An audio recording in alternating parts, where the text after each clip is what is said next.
Kemudian yang keempat, false dilemma. Ini ngasih cuma 2 pilihan, padahal sebenarnya ada opsi-opsi lain. Tujuannya biar orang jadi terjebak. Contohnya, setujui ide Fadil atau proyek kita gagal. Lah, emang nggak ada cara lain? Ini tuh cuma trik buat maksa keputusan. Kenapa bahaya? Bikin kita lupa ada solusi lain yang mungkin lebih baik. Yang kelima, hasty generalization. Ini kesimpulan terburu-buru dari data yang terlalu sedikit. Kayak buru-buru ngejudge tanpa ngecek secara menyeluruh. Contohnya, aku lihat satu kambing etawa ngeluarin susu. Berarti semua kambing etawa kayak gitu. Wow, pelan-pelan bro. Harus dicek lebih banyak kambing-kambing yang lain. Nah, kenapa berbahaya? Bikin kesimpulan yang salah dan nggak akurat. Yang keenam, red herring. Ini ngalihin topik utama ke isu lain yang gak relevan biar orang lupa isu aslinya. Contohnya, kamu bilang korupsi, tapi lihat dulu pengangguran. Apa hubungannya? Nah, ini cuma trik buat kabur dari topik korupsi tadi. Kenapa bahaya? Bikin diskusi jadi nggak nyambung dan nggak selesai. Kemudian yang ketujuh ada slippery slope. Ini bilang kalau satu tindakan bakal bikin efek domino buruk tanpa bukti yang kuat. Contoh, kalau kita larang obat ini, nanti pemerintah kontrol hidup kita. Wow, dari obat ke kontrol hidup.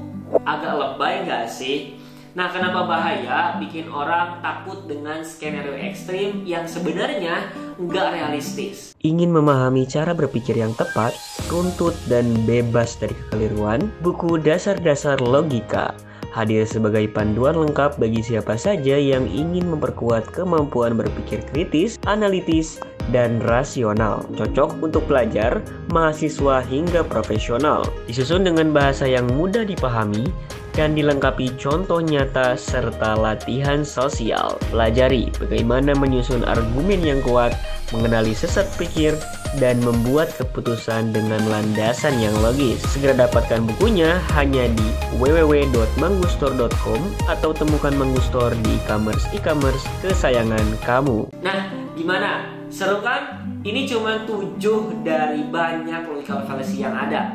Nah, menurut Zenius ada sampai 24 jenis loh. Kalau kalian suka, kita bisa bikin part 2-nya buat bahas yang lain, kayak ad hominem atau circular argument. Tulis di kolom komentar mana yang pengen kalian lebih tahu. Lalu gimana sih cara pakai pengetahuan ini?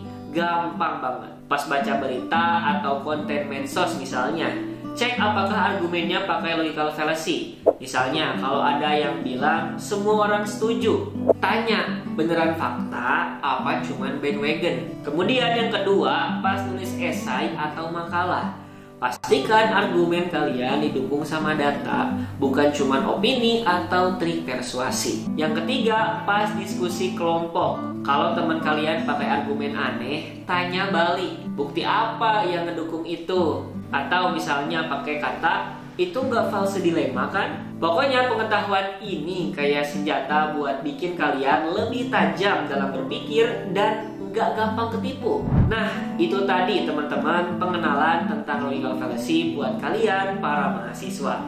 Nggak gampang termakan argumen lelet dan bikin argumen yang lebih kuat. Kalau kalian suka video ini, jangan lupa like, share, dan subscribe.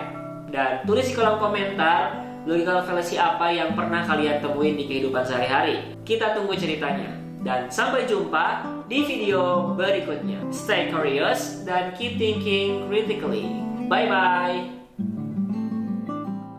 Kalau ada pembahasan Manggu yang keliru, jangan lupa untuk kasih koreksi, kritik, dan saran di kolom komentar ya. Dan sampai jumpa lagi di video selanjutnya.